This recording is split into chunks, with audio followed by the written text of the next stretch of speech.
Hello students, today we will study working capital financing.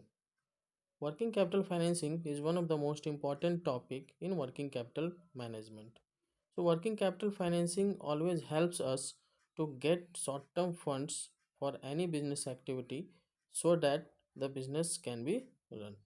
So there are different types of working capital finance. The first type is your factoring. So we have to know the meaning of factoring. What is factoring? Factoring is nothing. It is a just financial transaction and a type of debtor finance in which a business sells its accounts receivable to a third party. We can learn this with a simple example.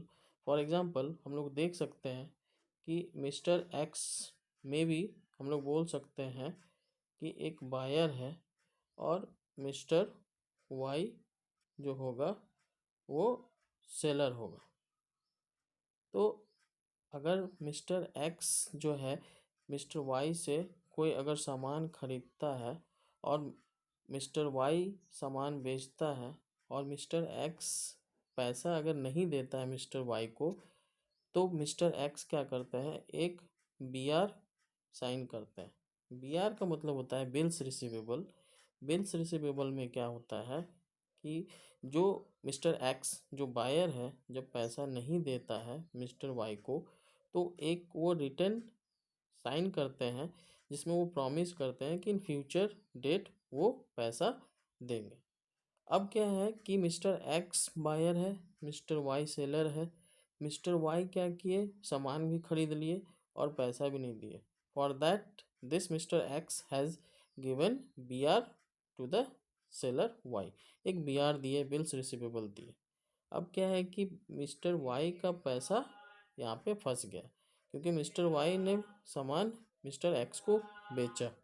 अब mister Y mister x को सामान बेचे, but अगर mister Y को पैसे की अगर अचानक ज़रूरत पड़ गई तो मिस्टर वाई क्या करेंगे, इस बीआर को जो मिस्टर एक्स ने दिया है वो किसी थर्ड पार्टी मिस्टर जेड को देंगे और बोलेंगे कि आप मुझको पैसा दे दो और इस बीआर को जब रिडीम करना होगा तब मिस्टर एक्स से ले लेंगे। तो यहाँ पे ओवरऑल साइकिल क्या बताता है कि मिस्टर एक्स क्या किए, मिस्टर वाई से सामान खरीदे, उसके बदले मिस्टर एक्स ने पैसा नहीं दिया, एक बीआर साइन करके दिया कि इन फ्यूचर डेट 30 दिन या 25 दिन कभी भी पैसा देंगे। बट जब मिस्टर वाई को पैसे की ज़रूरत होगी तो मिस्टर वाई क्या करते हैं, इसी बीआर को मिस्टर जेड जो एक बिजनेसमैन होंगे या कोई बैंक होंगे उसको जाके देंगे और ये क्या करेगा, मिस्टर जेड मिस्टर वाई को पैसा देगा। बट उसके बदले मिस्टर जेड क्या करेंगे, कुछ कमीशन चार्ज करेंगे।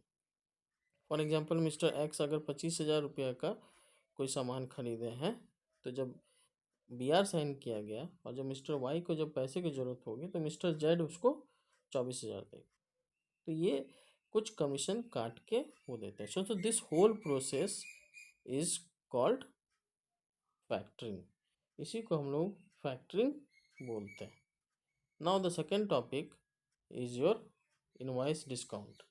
हम लोग इनवॉइस डिस्काउंट को भी बहुत ईजिली समझ सकते हैं। फॉर एग्जांपल हम लोग ले सकते हैं, एक एग्जांपल लेते हैं फ्लिपकार्ट।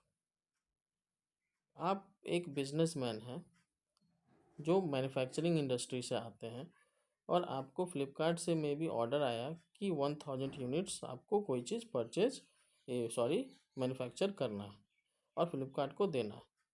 तो आपके पास फंड तो है नहीं, तो उस समय क्या करते हैं आप, जो फ्लिपकार्ट से जो इनवॉइस जो साइन किए हैं ऑर्डर का, उस इनवॉइस आपको आप दूसरे जगह दिखाकर पैसा ले लेते हैं। मतलब इन सिंपल लैंग्वेज हम लोग फिर से समझते हैं, अगर आप कोई मैन्युफैक्चरिंग इंडस्ट्री है और ऑनलाइन सेल करते हैं जैसे फ्लिपकार्ट अमेज़ॉन, तो आपको अमेज़ॉन से या फ्लिपकार्ट से कोई ऑर्डर आया कि आपको 100 यूनिट्स मुझको देना है, उसके बदले एक इनवॉइस देती है फ्लिपकार्ट। अब क्या करना है कि मेरे पास पैसा है नहीं, तो हम क्या करते हैं, उसको किसी थर्ड पार्टी को इस इनवॉइस को दिखा के हम पैसा ले लेते हैं, ये बोल के कि मेरे को पैसा मिलने वाला है। तो इसी को बोलते हैं हम लोग इनवॉइस डिस्काउंट। जो third is your bank overdraft.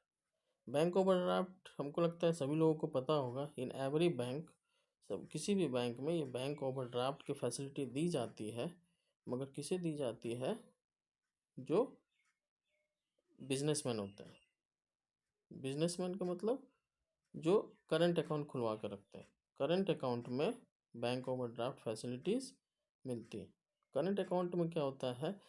Interest नहीं मिलता है, उसमें कुछ चार्जेस काटे जाते हैं। सेविंग्स अकाउंट में बैंक में लोग सेविंग्स अकाउंट खुलवाते हैं जो day to day inflow outflow cash का होता है, बट करंट अकाउंट में बिजनेसमैन इनफ्लो आउटफ्लो एक दिन में बहुत बार कर सकते हैं।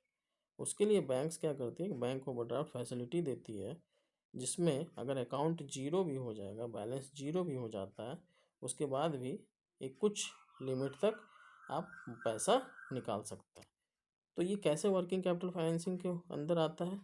अगर कोई बिजनेस चला रहा है, अगर बैंक ओवरड्राफ्ट अगर फैसिलिटी है उसके पास, अगर उसके पास करंट अकाउंट है, तो that person can withdraw money even there is zero balance in that person's account or in that business account. The fourth is your commercial paper. Commercial paper is basically a non promissory है, जो banks issue करती है, और उससे क्या करते हैं? Businessman को शॉर्ट टर्म के लिए पैसे मिल जाते हैं। The last is your letter of credit. Letter of credit is one of the most important topic related to working capital financing. Letter of credit क्या है? कि अगर कोई बिजनेसमैन है और बिजनेसमैन को पैसे की ज़रूरत है, तो वो क्या करते हैं कि बैंक के पास जाते हैं और बैंक को बोलते हैं कि मेरे को एक लेटर ऑफ क्रेडिट दीजिए। मतलब बैंक एश्योर करती है कि that particular person who is demanding money from bank, that bank is assuring पर मनी। ठीक है, मतलब लेटर ऑफ क्रेडिट का मतलब कि अगर आप लेटर ऑफ क्रेडिट बैंक से लेते हैं, तो बैंक क्या करती है? गारंटी लेती है कि ये पर्सन पैसा देगा। अब ये लेटर ऑफ क्रेडिट लेके आप जिस बिजनेस में पैसा लगाना चाहते हैं वहाँ पैसा लगा सकते हैं और ये लेटर ऑफ क्रेडिट दे सकते हैं।